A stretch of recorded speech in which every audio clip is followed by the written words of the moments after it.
My name is Diane. You're currently watching the Just Kidding Around show. Thank you so much for joining us. Each week we introduce our home viewers to crafts, hobbies, and talents of people living in our community. And this week we have a guest we have never had before. I'm so excited to introduce you to Ray Colombo. Thank you. Is that Mr. Colombo? Mr. Colombo. To a lot of people, and if he has a familiar face, it's because he is a very active community member. Is that right? That's right. And where do you teach? At Chinook Middle School. And how long have you taught there? 43 years. 43 years you've been teaching. Oh my goodness.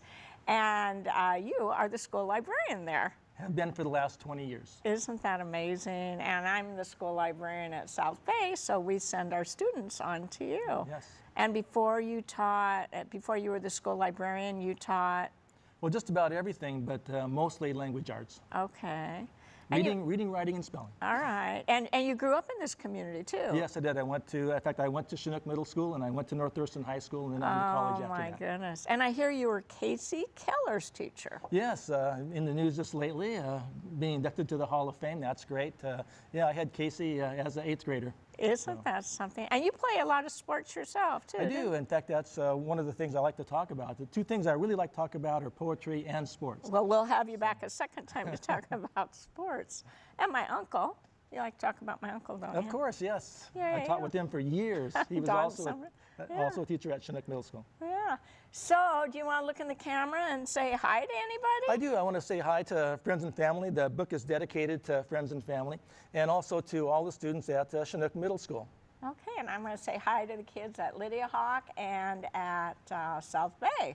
So, I'm excited. We are filming this just by chance in April, and April is National Poetry Month. But it probably will air later in the year. Okay. Yeah, we're not going to air it for a while.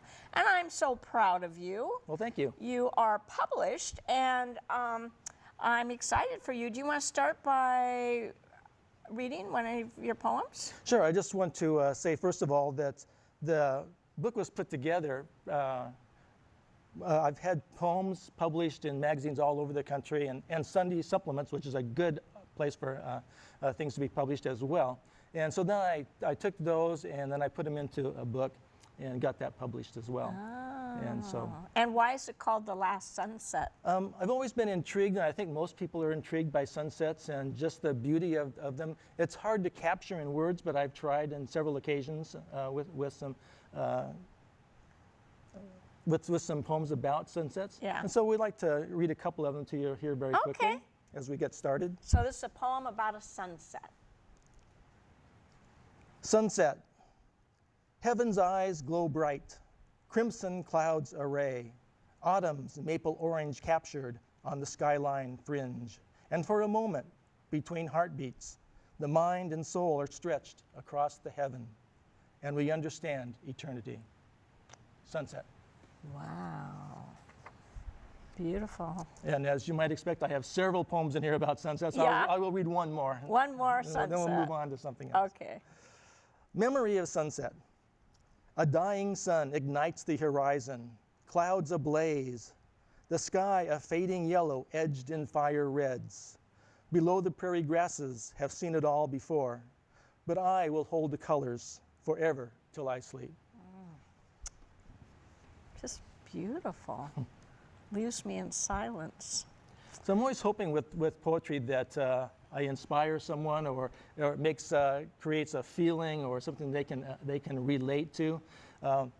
I remember one time that I wrote a poem for a Veterans Day Assembly, and I performed the poem with the orchestra, which was really exciting, and it was something different that I'd never done before. But as I looked out into the audience, some of the people in the front row, I could see tears coming down their eyes. So you know that the poem has really affected people when it gets to that extent where their feelings are really brought to Why do the you forefront. think poetry can do that? It's like an arrow right to the heart. Yes, I think it's Why? a choice of words and the way things are expressed, and you can't do it in any other way but poetry. And I think that's one of the reasons that poetry affects us the way it does.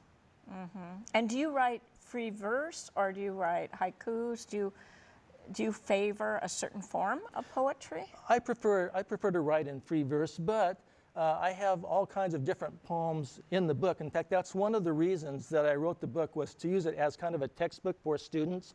I used it in my classes when I was teaching language arts, and now I go out to elementary schools and high schools and middle schools and talk about poetry and work with students on poetry. And I use my book as examples. So in the back of the book, especially in the third part of the book, it's designed as more of a textbook with several different kinds of poems, not only haikus, but limericks and sonnets and a variety of different kinds of poems as well. This one right here? Yes. And this was published in 19... Well, it's been a long time. 1993 is when it came out. In fact, people ask me, am I going to put another one together? And eventually I will, but putting a book together takes a great deal of time. And so hopefully, at some point down the line. Right now I'm working on a novel, so I hope to get that published first before I go back into doing some poetry again. So, do you mind describing the process for getting a poem published? Yes.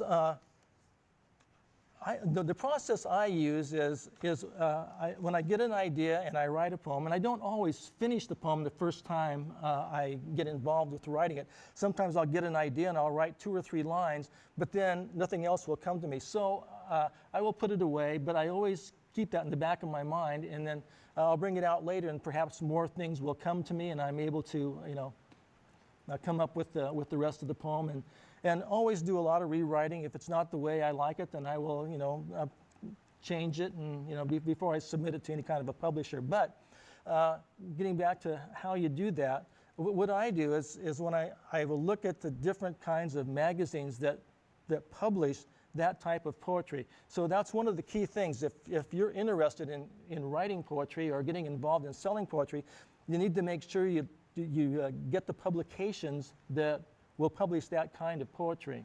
Oh. So it doesn't make any sense to send it to a publication that doesn't publish poetry or doesn't publish the kind of poetry that you write. And so what I do is I will find the publications that I think it will work, and then I will list them from the one that pays the most first, and then down and down and down, because the idea is to make a little bit of money. Yeah. You're never going to make a lot of money as a poet. What could somebody expect to be paid, though, for a published poem? Oh, anywhere from $25 to $50, or it depends more. Some magazines will pay as much as $150 or $250, and that's not bad for 25 lines or 16 lines or whatever. Has it changed a lot since we see fewer books in print and more things online? Do you think that has changed publication much, or publication of poetry? I think it's changed a lot. One of the things that you can do now, where in the past where you had to submit things by mail, now a lot of publishers will accept things digitally. You can just email it to them or send so it it makes it easier in a lot of ways. It makes it a lot easier. But do they still pay as well? Oh yeah. Even though people can rip you off, and Yeah, I don't think you always have the original that you've written, and that's your copyrighted material, and so I don't worry too much about that. You always have the original, and you can always prove that you're the one that wrote it. And you're never going to get rich writing poetry anyway. I mean, it's a great hobby, and it's a lot of fun. If I can affect people in some way with my poetry, that is great. One of the things I do want to say about that is that interpretation of poetry is up to the individual, and so a lot of times people will come to me and say, well, I read this poem of yours, and this is what I got out of it, but that's not at all, what I had intended really? To get out of it. So, that's kind of interesting. And also, I've had a couple of experiences where the magazine will publish the poem, and they'll have a photograph with it, or a picture with it, or an illustration. Oh, and you don't think that's... And it doesn't match at all. For example, I wrote one about a long jumper in track and field, and I thought, nice and graceful how this person, goes down the runway and lightly takes off and all that. And then when I got the magazine back, it had a picture of a frog. Oh my goodness! Long jumper. No. So the interpretation was a little different than what I had intended. Oh, that's funny.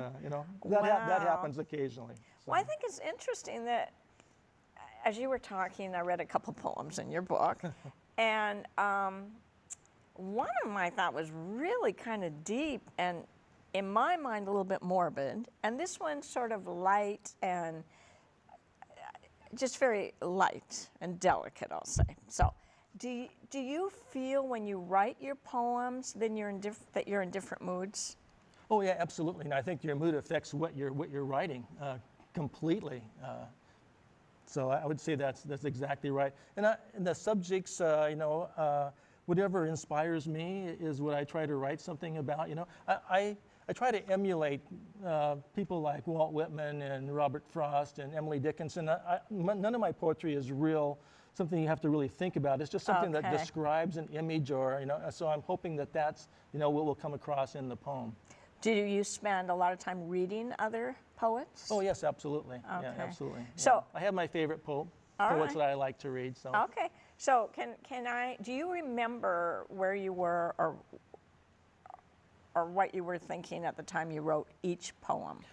On almost all of them, yes. Okay. Almost all of them. Sort of like I know where I was when I bought a dress, where you were when you wrote the poem. Yeah, because there's kind of a story behind every one of them. Okay. And as we go through this today, I'm going to talk a little bit about some of those stories. All right. And I don't want to rob us of a lot of time, but may I read 2 poems and ask you what you were thinking or where you were? I'm thinking this one, it was a picnic and it was summertime and you were outside. That's what I'm thinking, okay? It's called Yellow Flowers. Yellow flowers all about, beautiful to see. But when you smell, watch out for the buzzing honeybee. Were you outside when you wrote that? Outside, a little light on that one. Yes, it was a lot of fun to see the bees and all the things that were going on and the beautiful flowers, but you have to be really careful. And I was thinking at that time of my granddaughter, who just loved to smell the flowers and gets down there near them. But there was a lot of bees around, so you have to be really careful, keep an eye on her. So. Okay, so that's the feeling I got, kind of light, a lot of yellow outside. Do you mind if I read deep? No, go ahead. Okay, because deep really is deep. It's different, yeah. Deep is different. It surprises me, Ray. And there I was, standing on the eve of creation, through the void and darkness. Bright colors swirled, and then were lost. To the mists of time, skeletons rose up, and behold, I was looking at myself. I had no skin, no muscle. There were no eyes in my head. I was immobile. I was dead. Okay, that's a lot different than the bee one. That's getting, whoa. A lot different, and it's yeah, surprising what's this? Even though that's not one of my favorite poems what at all. picture goes with that? It's one that students always seem to bring up. And with middle school students, that's kind of their way of thinking at things. They like the horror and the scary and yeah, those I can see kids kind of migrating to that. Yeah, so they bring that up a lot, and I do tell them that even though I wrote it, it's not one of my most popular popular poems with myself. So. Well, and I noticed you didn't title the book Deep. No, Last Sunset. Oh, this is wonderful. I'm going to have to buy a copy. No, we're going to make sure you get one. Seriously? Yeah, absolutely. And you're going to autograph I have a it? autograph it for you, yes. Does my Uncle Don have one? I think he does. Oh. Yes. I was going to brag, but that's all right. Still, cool. Okay, would you like to, I think I'm going to bow out. I think we're going to move on and to... let you do some reading. Yes. Besides writing for poems to sell, I write a lot of things, like I told you, with the Veterans Day Assembly and other types of things like that, or write things for friends for special occasions. And this happens to be a family vacation that my wife's family has been doing for generations, going to a place in East Lake in Oregon, not too far from Bend. And so being up in the mountains gave me the idea, for this particular poem. And we have the picture here on the... Oh, is that the picture on the corner of the And that's the actual lake. And here's the poem that goes with it. Wind-swept waves crash on the pebbled shore. Trees bend and moan in the cold mountain breeze. Campers scurry for cover from yet another shower of rain. The fishermen endure it all and sit like statues in the rocking boats, endlessly waiting for the lake to give up one of its precious fish.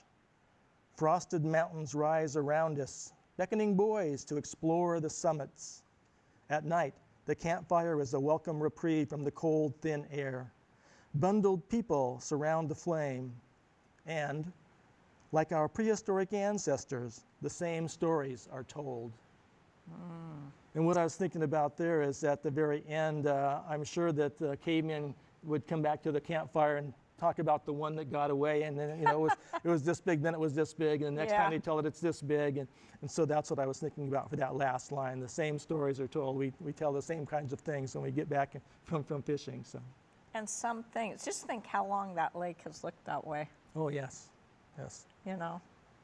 Like through many, many, many generations. So now how come you have all these marked? Are those poems you wanted to share with us? Are they your favorite poems? A few of them, yes, for different things. Okay.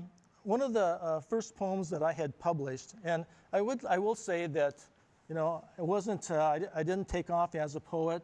I have a drawer full of rejection slips, and if you're going to do any kind of writing, expect, that you're going to get rejected. You can't take it personally. What I do is I just go to the next one on the list and send it off, and hopefully before I get to the bottom of the list, the poems have sold. Sometimes they don't. I just put them into a file, and I keep that file, and sometimes I go back and revise things that are in the file, and then try sending them again. And you know what, Dr. Seuss, he was a poet, and he was rejected 27 times before he had his first book published. Well, I did and that. More than 27. And Harry Potter's author sat, 6 or 7 times before she got published. So yeah, don't take it personally. If you get rejected, you're in good company. That's right. That's right. Yeah. So anyway, so each one of these was published separately before you compiled them and put them in one book? Yeah, Is that right? almost all of them, yeah. They're Almost published all in of different them? magazines and some of these supplements. And some of these supplements in this area were really good to me. The Oregonian and the Tacoma Tribune and the Seattle papers, even the Olympian, published a lot of my poetry and writing. And so And do you save a lot of those papers? I save all of them. Yeah, I save all of them, of course. You got a legacy there. Yeah, wonderful. yeah, Does that's anybody else in the family write, or is this just you? As far as I know, it's just me. Yeah. Okay.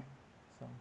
All right, beautiful stuff. This is really pretty. So anyway, one of the things that we wanted to talk about was my involvement in sports, and I was lucky enough to play sports in high school and then go on and play sports in college. I played football and ran track and was lucky enough to even go to the National Track and Field Championships. Oh, really? And once I got out of college, I did the same thing. I continued to compete in track and field and went to 9 National Track and Field Championships, and I have a few medals to prove that I was there, and so that was really exciting. But so that's one of the things I wanted to include in the book was some, poems about sports.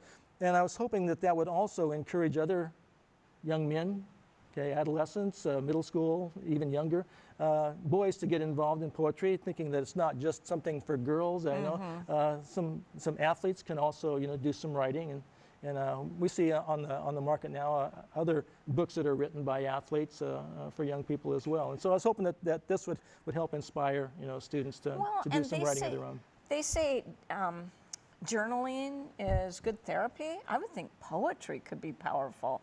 If somebody was really sad and frustrated and, I'm thinking of a boy, but it could be a girl too, it seems like it could be good therapy. Oh yeah, and I have students bring things to me all the time since they know that I'm a poet, to read their things, either whether they're short stories or poems. I always enjoy doing that and giving them a helping hand and working with students. So. Oh, that's neat. So we have one called The Field. And there's a little story that goes with that one. This has to do with the community, and that is where I grew up. We had a large field in the back of the house, and all of the kids in the area would come and play in that field. And so after I went back after college and all the kids in the neighborhood were grown and gone, it gave me the idea for this poem, The Field. The field is still there, but silent now. The boys who once filled its acre with touchdown runs, tackles, and dreams are gone. The field's green grasses, once crushed and marred by grass-stained knees, no longer has wounds to mend at autumn's end. The boys are grown. The footballs are gone. The field is silent. That's kind of sad. So this field is still there? The field is still there, but it's not. It has Not other used. things. Well, it is at now. Now it's used. Okay. At the time I wrote this, it was still an empty field, but now it's gardens and other things that are in place of it. So, Wow, but it was empty at the time that I wrote it, and I had the same sad. feeling. It was kind of a sad type of thing to see the end of Yeah. that not being used anymore after it was so active Yeah. with students.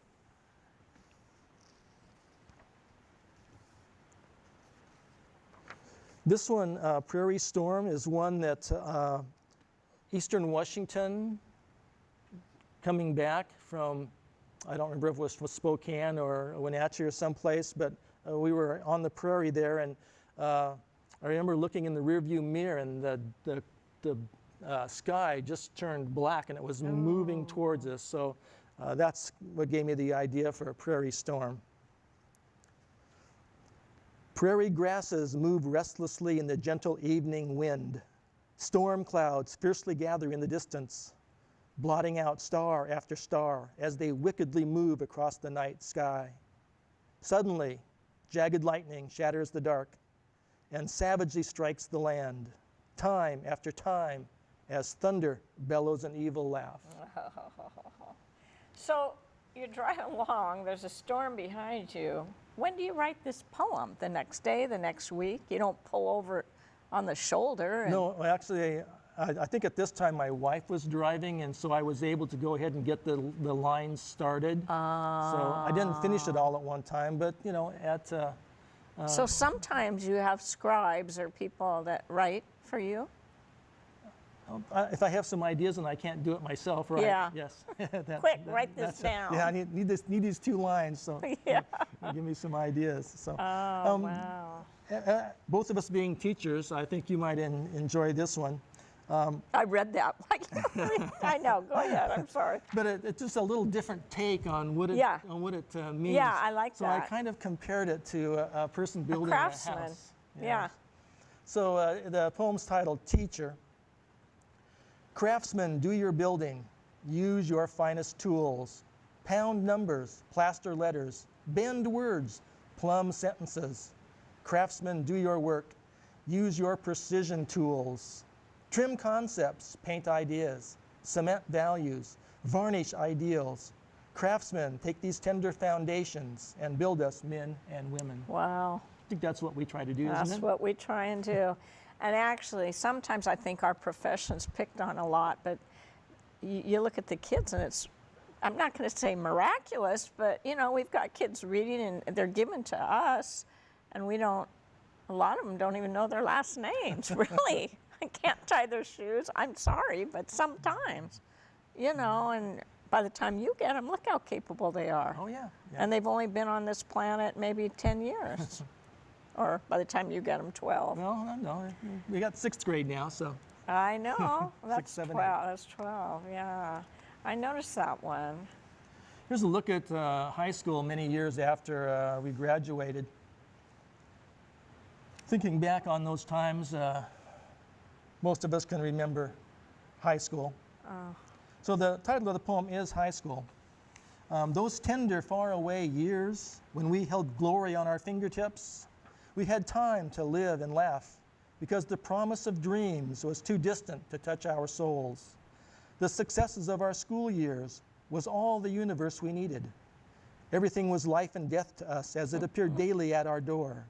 Our lives were precariously hinged to that special person, the first date, the championship game, a needed grade, a Tolo dance, or a drama performance.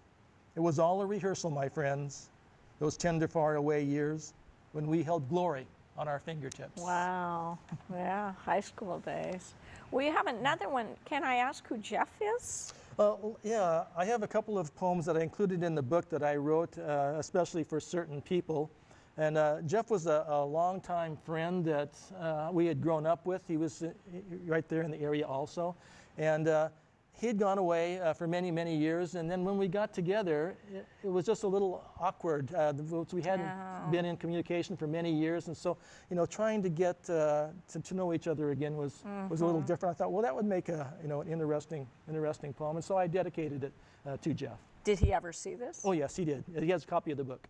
And are you close friends now? Yes, we are. He Again? lives in the area, and yeah, we see each other all the time. Probably a lot of people could identify with that, you know, especially when you connect it to the poem High School, when everything was so important and mattered so much, and then we live our lives and come back to some reunion, and yeah. Beyond memories, there's an awkwardness to friendship. When long ago friends are reunited, smiles and stale questions tumble aimlessly around the room, like strangers, only now meeting. We search the parameters with care until we know enough and find our long ago friend is still a friend to be oh gosh, that makes me want to cry. To be trusted beyond memories. But you know what? That's so true. In fact, I heard something just the other day, and they were talking about the depth of relationships, even in marriage, that, well, never mind. That's a whole nother subject. But I love that, because the way you say, you know, that we get in these stale conversations, and how's the weather, and how are those Seahawks doing, and what do you think of Cam Chancellor jumping over that, you know, or whatever you talk about, just the surface stuff. But I like that last line, is still a friend to be trusted beyond memory. I love that. Thank you. Yes, there's a lot of power in a lot of these. Yeah, no, you know what, I didn't even know you were a poet until maybe a month ago. Oh. Yeah, so is this well known at your school, pretty much? Yes, yeah, well known. Okay, and do you speak outside of the Olympia area ever? Yeah, I've worked with some schools in the Tacoma area. Okay. With that same kind of thing. So a lot of times I've had many student teachers in the past, and a lot of times they'll call on me, you know, to come to their building and you know, work with their students on a poetry unit. And so you do teach a lot of poetry. And what advice would you have for would-be poets? Well, I think first of all, make sure you keep everything you write. Keep it in a folder, because even if it's something that you don't like or didn't finish, you know, at some time pull it back out, and you may, you know, get some new ideas or some new ways to complete the poetry. The other thing is that make sure you research, if you're planning on selling it, make sure you research what magazines you think it would fit best. Okay, that's right. You were saying that before. Yes, don't just guess and send it off anywhere, because that's that's not real gonna work. important. Right. Okay, all right. I think some of these are so light. It's interesting that some of this frog is so light. And I have a great story with that one, but Can I think we're running out of time. Are we? Is anybody? Oh, is that why he's standing there like that? Darn. Well, can people check out this book from the library? How would they get their hands on it? It's out of print, so it's no longer available at the bookstores, but Timberline Regional Library has copies, so you could get one at the Timberline Regional Library. Okay, so find the book and read frogs. I mean, some of them are so light and funny, and others are like, yikes, like deep. Woo, that was deep. Thank you, Ray. Well, thank you for having me. Well, thank you, and I'm sorry if I talk too much. I'd like to keep reading. We'll have to do that after the cameras stop. Thank you so much to our three-man crew that put this together. Thanks so much for Waldo, who's in there directing, and John Amos, who's in there running sound, I think, and for Bob, who's been running all over the place. So thank you. Tune in again sometime for the Just Kidding Around show. Bye.